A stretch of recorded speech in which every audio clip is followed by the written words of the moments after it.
هتستخبى مني برضو؟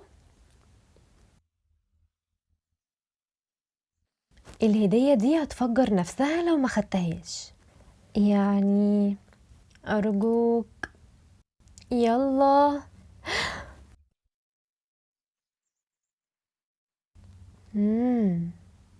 متوتر؟ ما تخليش حاجة تخوفك كده. هتاخد قوتك والباب انت هتفتحه وهيكون روعة الروعة. أنا واثقة. ولو باظ ما فتحش؟ وقتها خلينا نتخيل السيناريو. مكانك هيكون هنا معايا لوحدنا للأبد، وهتكون معايا أنا وبس. كان نفسي يبقى لك باب.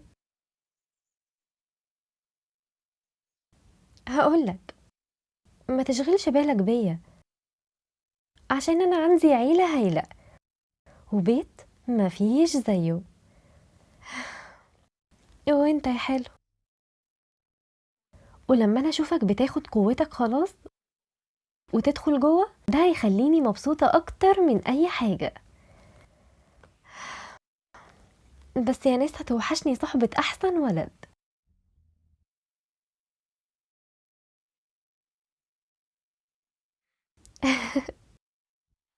عارفة إنك بتحب الحيوانات فعملتلك ده.